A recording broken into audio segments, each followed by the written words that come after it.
Shalom Bapak Ibu Saudara sekalian, kita berjumpa lagi dalam acara Menerima hari ini. Tentunya saya berharap semua Bapak Ibu Saudara sekalian sehat-sehat senantiasa di dalam perlindungan dan pemeliharaan Tuhan. Mari kita buka acara Menerima hari ini dengan doa. Tuhan, terima kasih kalau kami boleh berjumpa kembali dalam acara Menerima hari ini. Kami perlu firman-Mu Tuhan, karena firman-Mu dapat menuntun hidup kami dan mengubah hidup kami Tuhan. Kami ingin senantiasa tahu lebih banyak mengenai firman Tuhan, karena firman-Mu adalah penuntun dalam kehidupan kami Tuhan, adalah pelita bagi kaki kami dan terang bagi jalan kami. Terpujilah nama-Mu di dalam nama Tuhan Yesus Kristus. Haleluya, amin. Shalom Bapak Ibu Saudara sekalian, kita berjumpa lagi dalam acara Menerima hari ini dengan topik yang berkaitan tetap dengan akhir zaman. Kali ini saya akan mengangkat satu topik tentang antikristus, Bapak. Ya, jadi topik yang saya angkat adalah antikristus. Nah, Bapak Ibu Saudara sekalian, kita akan mencoba untuk menggali bagaimana Alkitab menubuatkan bahwa antikristus itu akan datang, pasti akan muncul. Jadi antikristus sudah dinubuatkan, itu maksudnya di dalam kebenaran firman Tuhan. Mari kita baca dalam 1 Yohanes pasal yang kedua, ayat yang ke-18. 1 Yohanes pasal yang kedua, ayat yang ke-18. Demikian bunyi firman Tuhan. Anak-anakku, waktu ini adalah waktu yang terakhir, karena zaman akhir zaman. Dan seperti yang telah kamu dengar, perhatikan, seorang antikristus akan datang. Sekali lagi, seorang antikristus akan datang. Sekarang telah bangkit banyak antikristus. Itulah tandanya bahwa waktu ini benar-benar adalah waktu yang terakhir. Nah, Bapak Ibu Saudara sekalian, di sini ada dua macam antikristus dalam ayat 1 Yohanes pasal 2 ayat 18, yaitu seorang antikristus akan datang. Berarti masih belum datang, akan muncul kemudian. Kata seorang antikristus menunjuk kepada pemimpin dunia pada waktu yang akan datang. Cuma seorang pemimpin dunia pada waktu yang akan datang. Tetapi istilah kedua di sini ada juga disebutkan banyak antikristus. Ini adalah orang-orang yang menolak Kristus, itu disebut sebagai antikristus. Tapi ini golongan. Siapapun juga golongan orang-orang yang menolak Kristus itu disebut antikristus. Tetapi bukan seorang antikristus, bukan pemimpin antikristus, tapi banyak antikristus, golongan antikristus. Ini memang sejak dahulu banyak sekali golongan orang-orang yang tidak mau menerima Kristus, yang menolak Kristus. Itu namanya golongan antikristus. Di sini disebutkan banyak antikristus. Jadi bukan satu, tetapi yang kita konsentrasi adalah dengan kata-kata seorang antikristus akan datang. Ini cuma satu, yaitu pemimpin antikristus pada waktu yang akan datang. Nah, dalam Wahyu 13 ayat yang pertama, antikristus itu dilambangkan sebagai seekor binatang keluar dari dalam laut. Jadi antikristus dilambangkan seekor binatang keluar dari dalam laut. Mari kita baca Wahyu 13 ayat yang pertama. Lalu aku melihat seekor binatang keluar dari dalam laut, bertanduk 10 dan berkepala 7. Di atas tanduk-tanduknya terdapat 10 mahkota, dan pada kepalanya tertulis nama-nama hujat. Nah, Di sini saudara, antikristus dilambangkan sebagai binatang. Karena memang dia sangat kejam, saudara. Dalam bahasa Inggrisnya the beast. Dia memang sangat kejam. Kemudian keluar dari dalam laut itu bukan sebangsa binatang monster keluar dari dalam laut. Laut ini juga merupakan suatu metafora, ya, lambang dari suatu bangsa, lambang dari bangsa fasik, orang-orang fasik. Itu dilambangkan seperti laut. Yesaya 57 ayat 20 dikatakan, tetapi orang-orang fasik adalah seperti laut yang berombak-ombak, sebab tidak dapat tetap tenang dan arusnya menimbulkan sampah dan lumpur. Jadi laut di sini bukan laut-laut secara arti jasmani, arti harafiah, tetapi laut di sini adalah arti perlambang, tipologi, yaitu orang-orang fasik, bangsa orang-orang yang tidak percaya. Jadi melambangkan bangsa, ya, bukan laut dalam arti sebenarnya. Wahyu 17 juga ayat yang ke-15 menjelaskan ini.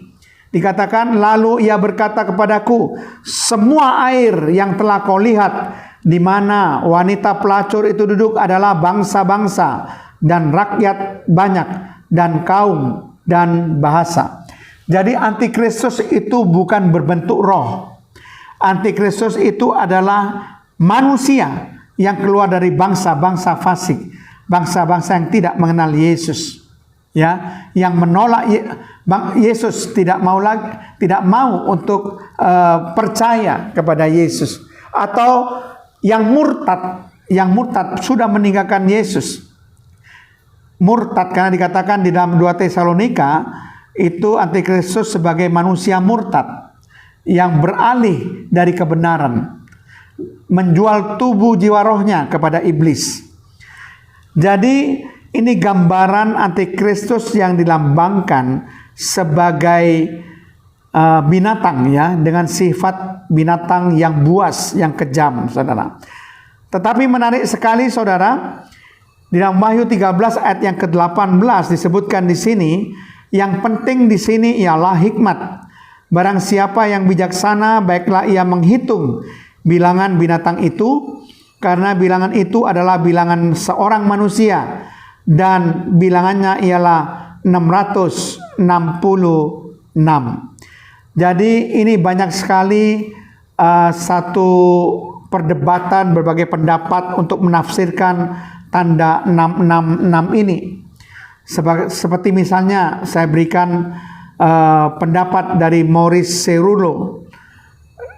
Dia mengatakan bahwa kata tanda itu berasal dari kata karakma.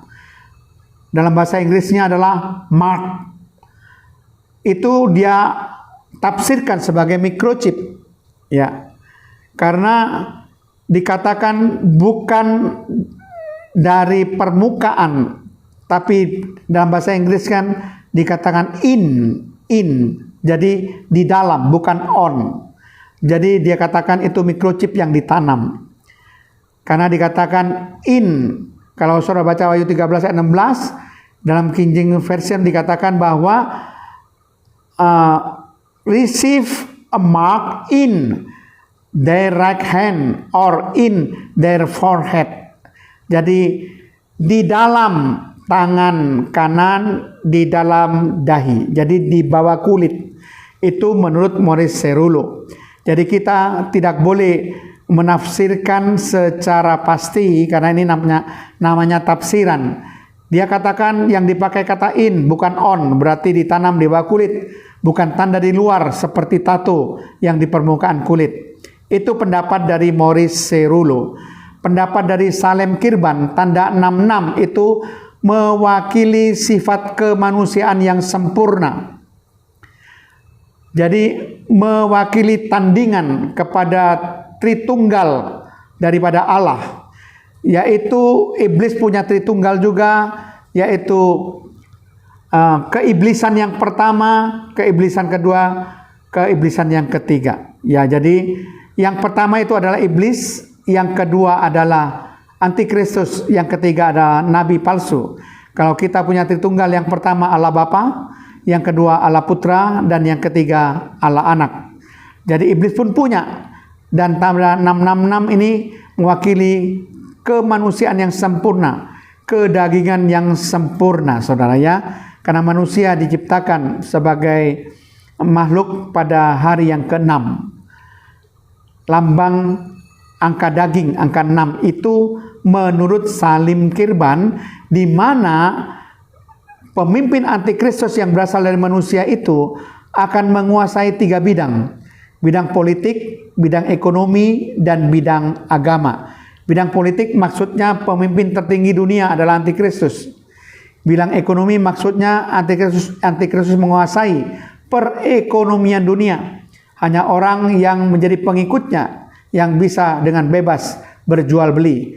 Dan bidang agama cuma ada agama antikristus. Tidak boleh agama yang lain yang menyembah Lucifer dan antikristus. Sedangkan pendeta Yusuf BS mengatakan tanda 666 merupakan angka daging yang sempurna, merupakan lambang Mammon. Jadi roh Mammon. Angka 66 itu adalah roh Mammon. Jadi roh Mammon, roh cinta uang itu akan melanda pada manusia pada akhir zaman itu. Ya, itu berbagai tafsiran. Jadi kita tidak perlu berdebat mengenai apa sih tanda 66 ini. Yang penting kita ambil hikmahnya, saudara. Kita ambil hikmahnya bahwa kita harus berjaga-jaga dan berdoa karena antikristus pasti akan datang.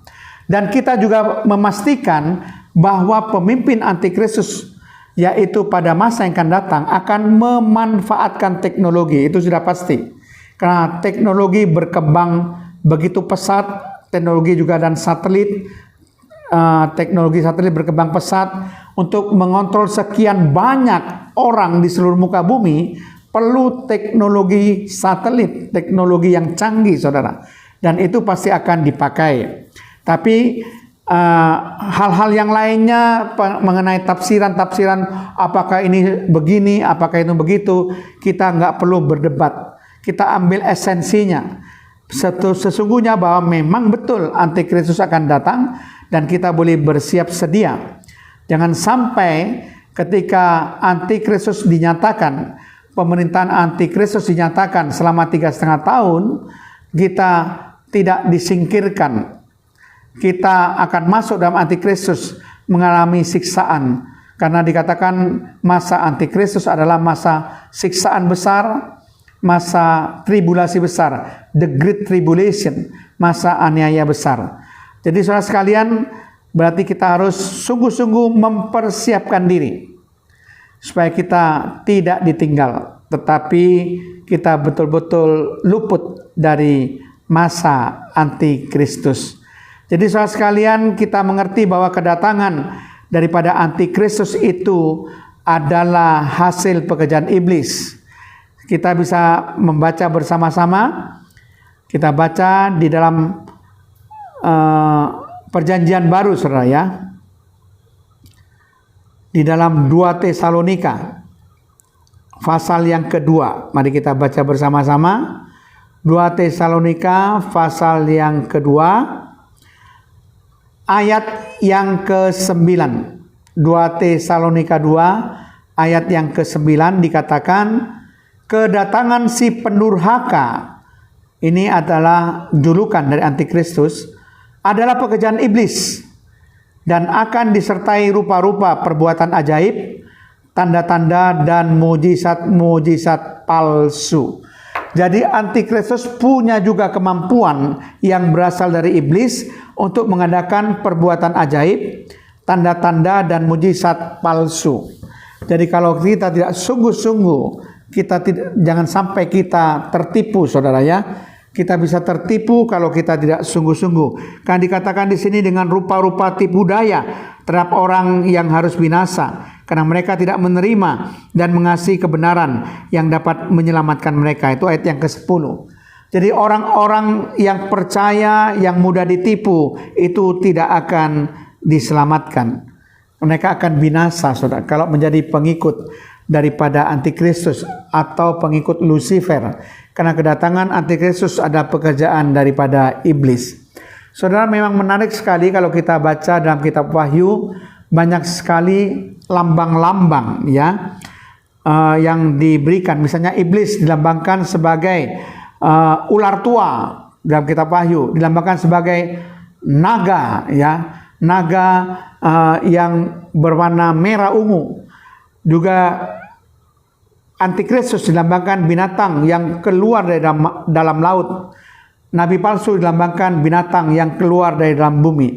Jadi banyak sekali hal-hal yang memerlukan pengertian-pengertian daripada Roh Kudus supaya kita boleh mengerti. Saya kira saudara boleh cukup bisa membayangkan paling tidak gambaran siapa antikristus itu. Nanti kita akan sambung dalam pertemuan yang akan datang lebih mendalam lagi, dan kita akan akhiri acara Menerima hari ini dengan doa. Terima kasih Tuhan, kalau hamba-Mu sudah menyampaikan gambaran sedikit mengenai antikristus ini Tuhan, dan kami akan mencoba untuk menggalinya lebih dalam supaya kami boleh mengerti dan boleh bersiap-siap.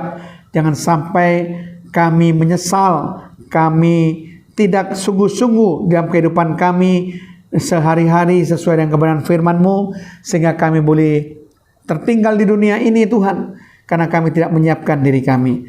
Tuhan, itu sebabnya Tuhan Yesus Kristus, tolong pimpin kami Tuhan, menjadi orang-orang yang benar, yang berjalan di atas kebenaran firman-Mu, dan mempersiapkan hidup kami seperti 5 anak darah yang bijaksana. Terpujilah nama-Mu Tuhan, di dalam nama Tuhan Yesus Kristus. Haleluya. Amin.